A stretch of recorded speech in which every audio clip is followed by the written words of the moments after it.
सभी बोल रहे हैं, बोलो साधो। बोलिए परम संत श्री सतगुरु रविदास महाराज की, परम संत शिरोमणि सतगुरु रविदास महाराज की, सतगुरु स्वामी समनदास महाराज की। प्रेमियों, धन्यवाद करता हूं संचालक महोदय का। और ये भी सच्चाई है कि हम 3-4 साल बाद आज एक दूसरे के दरस परस हो रहे। बहुत काफी दिन साथ रहे, समाज में काम किया, बड़े बड़े आंदोलन भी किए और इस समाज को अधिकार भी दिलाया। संघर्ष करना हर समाज का एक अधिकार है। प्रेमियों, देखिए वाणियां तो आप सुनते हो, और वाणियां ये सत्संग हर व्यक्ति की जेब में पड़ा हुआ है आज। समझ गए ना? सत्संग हर व्यक्ति की जेब में पड़ा। वो कैसे पड़ा? ये चीज देख रहे ना, यूट्यूब पे कोई सी वाणी बोल दो, वही लिखट का आ जा। और ये हम लोग जितने वक्त हम गायक है ना, हम सारे ना कैसे सीखी है। तो इसलिए मैं कह रहा कि वाणियां तो बहुत है, लेकिन सबसे बड़ी बात सत्संग का गाना बड़ी बात नहीं है, सत्संग का करना बड़ी बात नहीं है, सत्संग का समझना बड़ी बात है। अगर हमने महापुरुषों की वाणी हम सुनते रहे, सुनने के बाद में उसके अंदर क्या है हमने इस बात को ध्यान न दिया। महापुरुषों, आप सत्संग में आते हो, महात्मा आते हैं, महात्मा जी बैठे हुए हैं, प्रचार करते हैं, क्या हम कभी वचनों को ग्रहण करते हैं? हम यहाँ आते हैं सत्संग के अंदर, सत्संग के अंदर आकर के हमें दिखता है भाई बढ़िया गा रहे, सभी सत्संगी हैं, गहराई से समझ के देखना, गा रहे तो बढ़िया सत्संगी हमें भी लगा होंगे, क्योंकि गाना कोई वैसे तो सीखता नहीं, सत्संगी आदमी सीखेगा। लेकिन मैं कहता हूं कि सत्संग में फिर वही कहता हूं, यहाँ सत्संग नहीं दिखना चाहिए। सत्संग अगर कभी हमारे जैसा कोई व्यक्ति आपके घर चले जा तो वहां सत्संग दिखना चाहिए, आपके बच्चों में सत्संग दिखना चाहिए, आपके घर में सत्संग दिखना चाहिए, तो मैं सत्संग मानता हूं। वरना आज गड़बड़ है मामला।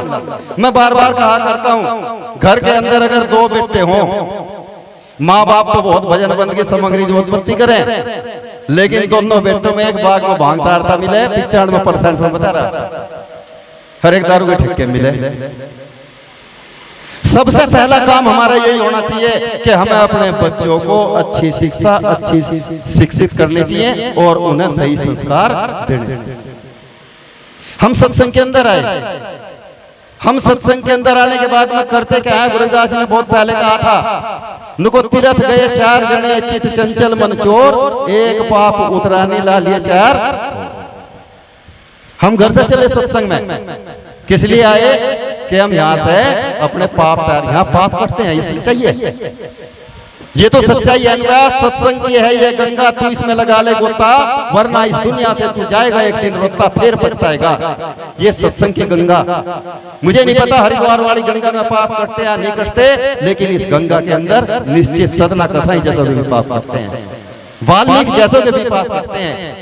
तुम्हारे धारे तो शायद इतने ना करे हो, पाप करते हैं, लेकिन हमें उसका विचार भी तो करना बहुत जरूरी हो, कैसे करते हैं। हम घर से चले बाबूजी बनकर अपना पैंट शर्ट पहरी, कुर्ता पजामा पहरा, चल दिए, नहीं, सत्संग में तो आओ। लेकिन जब सत्संग के अंदर आओ, कम से कम 5 आदमियों का सिद्धा अपने घर से लेकर के चलो। सत्संग का मतलब होता है परमार्थ करना, समझे ना? वो 5 आदमी क्यों कह रहा? एक व्यक्ति आप बैठ करके खाओ और 4 को और खिलाओ, दान लग गया ना, किसी को कोई फर्क तो नहीं पड़ा। मत लाओ तेल के टीन, कोई जरूरत नहीं है, थारा तो आधी किलो तेल की शीशी का जुगाड़ा भाई लेगा होना यार।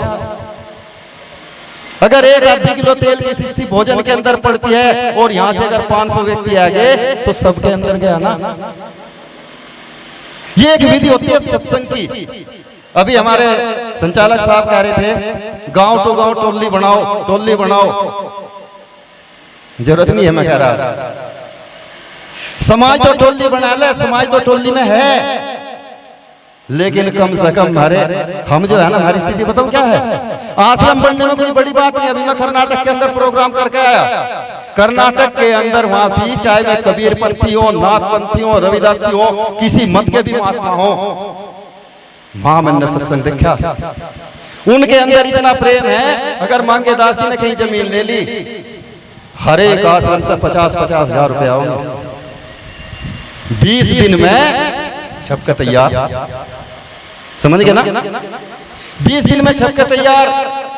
लेकिन हमारे यहाँ स्थिति उल्टी है। हमारे यहाँ से महात्माओं की टोली नहीं है, तो फिर दोस्त अगर फर्ज करो 4 महात्मा एक हो, चलो मैं हूं एक ये हैं, 2 और पकड़ो, 4 हो, 50-50 हजार रुपए दें तो कितने हो गए भाई? 2 लाख हो गए ना। 1 लाख तो तुम दे दोगे। 1 लाख तो अगर हम ना भी कहेंगे, जब भी तुम अपने गांव में से इकट्ठा करके यहाँ दे दोगे, महाराज जी काम लग रहा, ये पैसे लगाओ। लेकिन सबसे पहले अपने आप भी तो कुछ करना पड़ेगा ना। हम क्यों नहीं करते? क्योंकि हमारे अंदर प्रेम नहीं है, हमारे अंदर वो लालसा नहीं है। क्यों नहीं है? अगर एक व्यक्ति जैसे महात्मा जी बैठे हुए हैं, समाज का एक लोग आदमी गए, बोला गुरु जी हमारे यहाँ पानी नहीं, पानी पीने की बहुत बड़ी समस्या है। एक कड़वी सच्चाई बता रहा, हमारे यहाँ पानी की बहुत बड़ी समस्या है, पानी नहीं है। बोले भाई पानी तो आ जाएगा, एक काम करोगे? बोला जी क्या? बोला 4-4 फुट खड्डा खोद सको। खड्डा समझ रहे होगे ना, 4-4 फुट खड्डा खोद सको? बोला बिल्कुल खोद देंगे। बोला 4-4 फुट खड्डा खोद दो, पानी में पिला दूंगा। सारे के सारे उठ के चले गए। पूरे गांव ने अपने घर के आगे सबने 4-4 फुट खोद दिया। बोला झूठ बोला महात्मा जी ने, यहाँ तो टपका भी नहीं आया।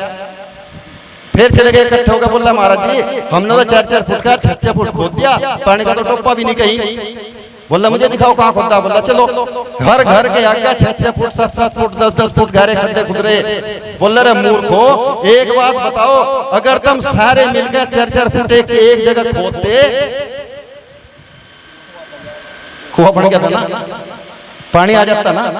हम खड्डे तो खोद रहे, लेकिन अलग अलग, ब्रजेश दास अलग खोद रहा, ये अलग खोद रहे, कोई और अलग खोद रहा, सब अलग अलग। मेरे प्रेमियों, कहने का मेरा तात्पर्य, सत्संग का मतलब ही प्रेम होता है। प्रेम बड़ा संसार में मीठा अमृत खान, और पीवत प्याला प्रेम का तो मिट जा खिंचा